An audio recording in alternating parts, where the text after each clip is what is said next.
Bueno, a ver si nos da tiempo a hablar esta noche de este asunto. De momento, antes hay otro argumento que me parece muy importante subrayar. Hace muchos años que cuando se habla de la cuestión de la juventud, en materia política, quiero decir, automáticamente lo que uno piensa es bonos, subvenciones, subsidios, el Erasmus, el Interrail, ese tipo de cosas, ¿no? Es interesante porque es una forma de razonar de una sociedad rica a la que le sobraba el dinero para hacer estas cosas. Cuando el dinero deja de sobrar para hacer estas cosas, ya sea porque no hay, ya sea porque se gasta en otras, y miras alrededor, lo que ves es gente joven y cada vez más joven, en cada vez mayor riesgo de exclusión, como está pasando en España, es asombroso. Ves gente joven y cada vez más joven que se marcha fuera a trabajar porque aquí no tiene oportunidades, como está pasando en España, y es asombroso. Gente joven de fuera sin cualificación que entra y a la que mantienes, con lo que en la práctica viene a ser un sueldo, ¿verdad? Mientras que a la gente joven con cualificación de aquí no la mantienes y se tiene que marchar. Hay que empezar a cambiar el chip. Seguimos pensando muchos, los grandes partidos, la política juvenil, cómo vamos a mantener a estos tranquilos con la paguita o lo que sea. No, que leche, lo que hay que hacer es que la gente joven de un país pueda crecer, porque va a dejar de ser joven en 3, 4 o 5 años y tendrá que trabajar, digo yo. Bueno, pues todo esto que a usted le parece una evidencia, a lo mejor, o a lo mejor no, yo no lo había visto nunca en la política española hacía mucho tiempo, hasta ahora. Hasta ahora en la presentación, el otro día, de los grupos de respuesta por sectores de Vox, donde hemos tenido aquí a Rocío de Mer hablando de la cuestión del reto demográfico, a Ainhoa García Flores con la cuestión de familia, Samuel Vázquez con la cuestión de seguridad, y que en la cuestión de jóvenes, alguien que bien conocido por otra parte, aunque no precisamente por ese asunto, Julia Calvet. ¿Qué tal? Muy buenas noches. Muy buenas noches. Julia Calvet, todos ustedes la conocen porque ha sido el rostro y la voz del grupo universitario Sacabat en Cataluña. Exacto. ¿A partir de ahí saltaste? Sí, fue, bueno, yo estaba en Sacabat, he estado 3 años en Sacabat, 2 presidiendo la asociación, y bueno, he podido ver realmente los problemas de la juventud más enfocados a nivel catalán, ¿no? Por la falta de libertad en las universidades, todo lo que hemos sufrido y que algunas veces hemos venido aquí a explicar. Y a partir de ahí, pues yo ya me fui de Sacabat y aquí estoy en Vox. Pasaste a Vox, mucha gente se preguntaba, ¿y por qué no has ido al PP? Mucha gente se lo preguntó. ¿Te fuiste a Vox, no te fuiste al PP?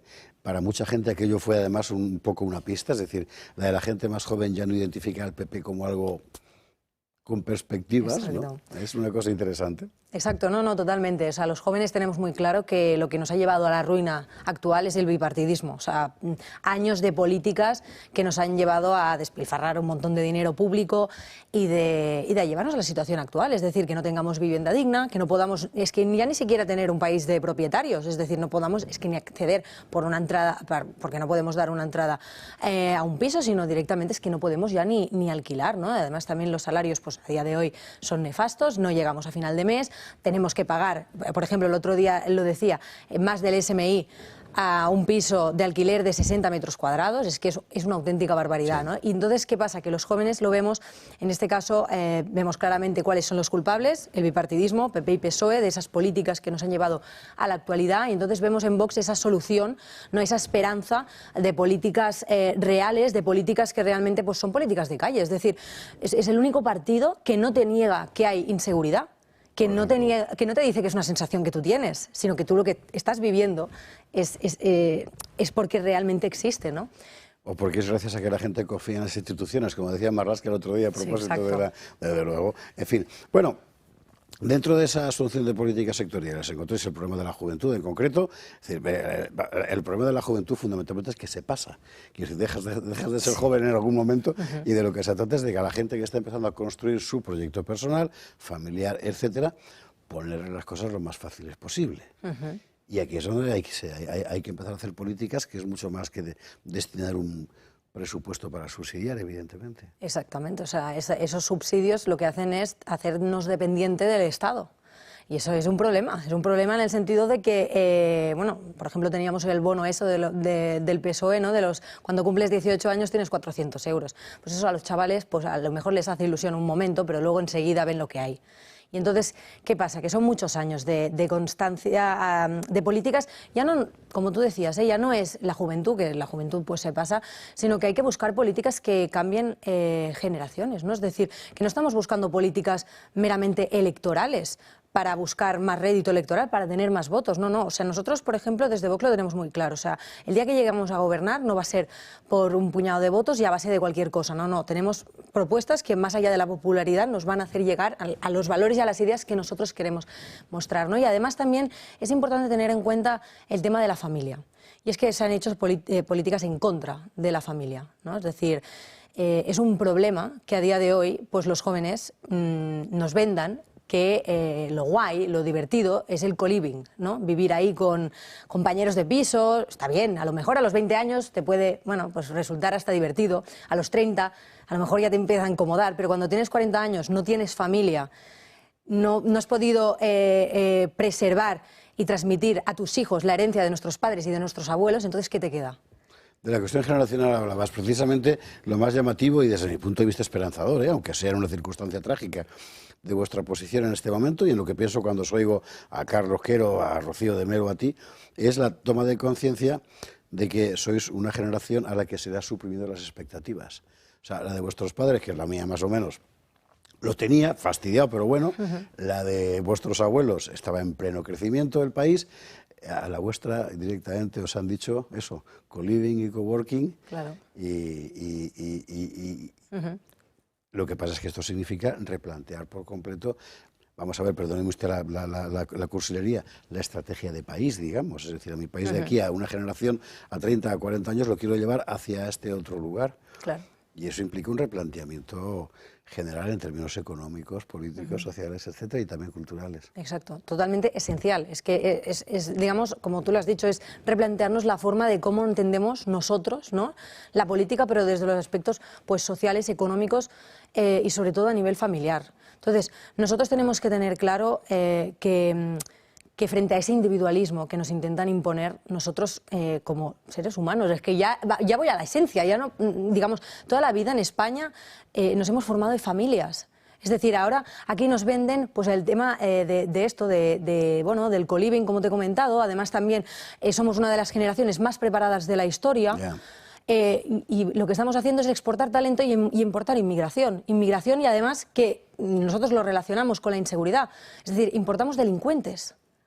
O sea, y las políticas están hechas para toda esa gente de fuera, que no es un odio a lo de fuera, que lo decía Rocío de Mer, es un amor profundo hacia lo de dentro, hacia lo nuestro. Y es que tenemos que preservar todo lo que es nuestra cultura, nuestra manera de entender la vida, nuestras tradiciones, porque es que si nosotros no lo hacemos, quiero decir, dentro de un futuro, los futuros jóvenes, ¿qué preservarán? De verdad, o sea, yo me planteo, ¿qué preservarán? Yo, por ejemplo, siempre lo digo a los jóvenes, está muy bien tema de pues, jugar a la Play, ir a discotecas y tal, pero es importante salir de casa, salir del sofá, cambiar el sofá por la calle, yo siempre lo digo, al menos para ir consiguiendo cosas. Y además es que a día de hoy se está notando, en las encuestas, ya no solo en las encuestas, sino los jóvenes ven claro que la esperanza está depositada en Vox y más viendo la situación. Pero hay que cambiar el sofá por la calle, más que nada, ya no solo de lo que podamos esperar para afuera, sino para adentro. Es decir, esa satisfacción de intentar hacer algo por tu patria, ¿no? De todo lo que has heredado, a partir de ahí, tener constancia y tener, constancia del valor que tiene todo esto. Y a partir de ahí, pues transmitirlo. Reconocer lo que te rodea como algo que te pertenece. Tú el otro día en el Parlamento catalán, no sé de cuándo sería el fragmento, yo me recuerdo que lo subí a redes porque me llamó la atención, no sé el día. Hablabas de lo que en realidad venía a ser el concepto de preferencia nacional, que hoy es un concepto evidente, es decir, si tengo posibilidades de darle un trabajo a alguien, pues se lo voy a dar a mi vecino, ¿verdad?, Claro. de mi barrio, antes que a un señor que no sé quién es y que acaba de llegar. Es llamativo que decir eso en España hoy es francamente provocador, porque hemos llegado a la convicción de que hemos de atender antes a otros que a nosotros mismos, pero esa política lo que ha llevado es que la gente que está necesitando expectativas no las encuentra y por tanto se desolidarice, por así decir, de su suelo, de su comunidad, de su nación. Claro. Claro, no, es que es tal cual. El problema es que miramos antes a los de fuera. Si tú no tienes, o sea, no hay comida para todo el mundo. Hay que tenerlo en cuenta, no hay recursos para todo el mundo, esas políticas buenistas que nos intentan vender desde la izquierda son falsas. Entonces, si tú no tienes ni comida para los de casa, ¿cómo les vas a dar a los de fuera? Es una cosa muy, digamos, es muy esencial, es una tontería, es, digamos, pues una metáfora para hablar del tema de lo que tienes en casa, pero es así, es que eso se aplica en todos lados. Por ejemplo, el otro día en el Parlamento precisamente hablaban de la Cataluña de los 10 millones, si la tasa de natalidad está bajando. Yeah. Entonces, ¿eso qué quiere decir? Que si ahora somos 7, bueno, ya somos 8 millones de personas, llegamos a ser 10 millones de personas, es decir, gente que viene de fuera. Pero si no tenemos para los de dentro, ¿cómo vamos a tener para los de fuera? Y luego, por ejemplo, en el mercado de la vivienda se entiende muy fácil. La demanda está, vamos, niveles máximos, pero la oferta está bajísima.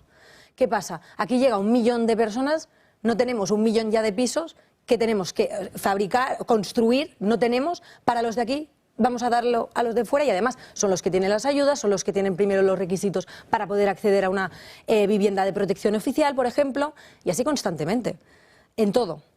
Pasando de las musas al teatro, una política de este tipo necesariamente tiene que ser transversal y, por tanto, afectar a diferentes grados, por así decir, de la administración. Ergo, hay que pasar por encima de la división autonómica, claro.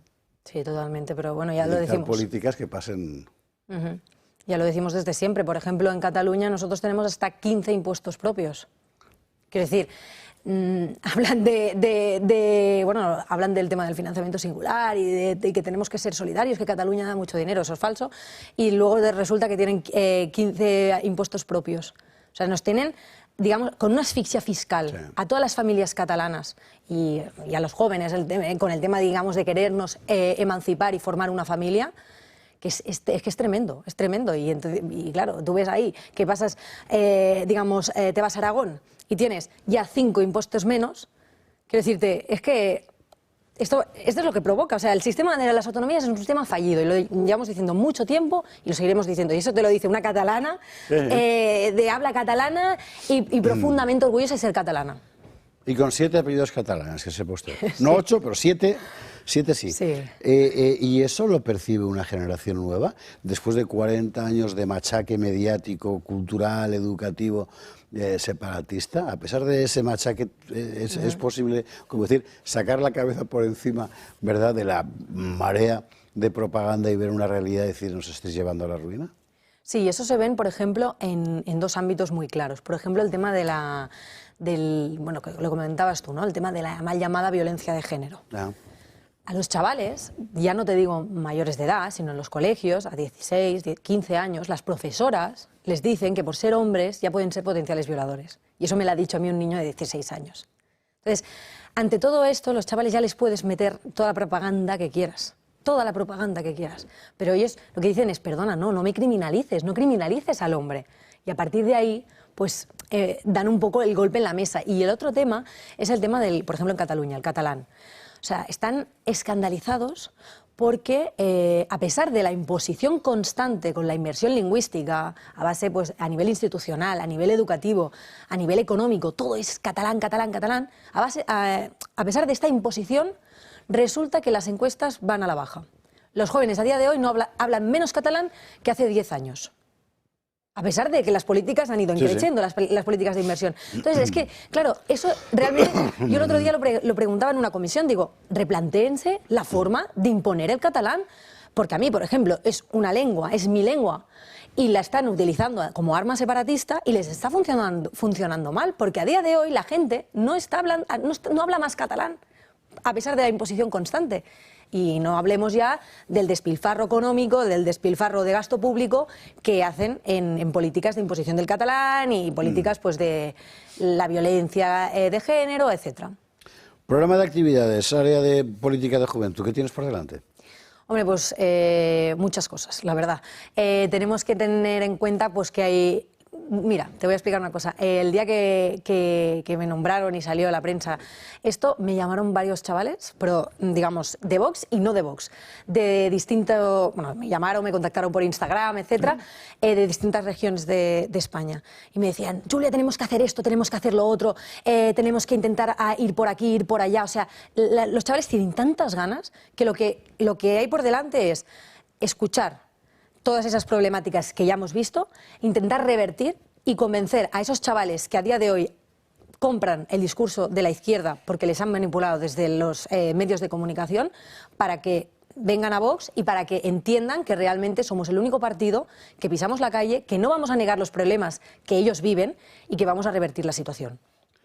Julia Calvet, gracias mil por estar esta noche con nosotros aquí en El Gato, presentando una cosa que es una novedad, que es una política de juventud que abandona el molde del subsidio para pensar pues en lo fundamental, que es la continuidad histórica de una nación, de un país, de una identidad, ¿no? Gracias mil, de verdad. Muchas gracias. Nosotros nos vamos a la publicidad y a la vuelta, Alejo Vidal Cuadras, Ignacio de Oces, Pedro Luis Pedrosa, Putin, Zelensky, Trump, todos aquí, todos juntos en El Gato al Agua.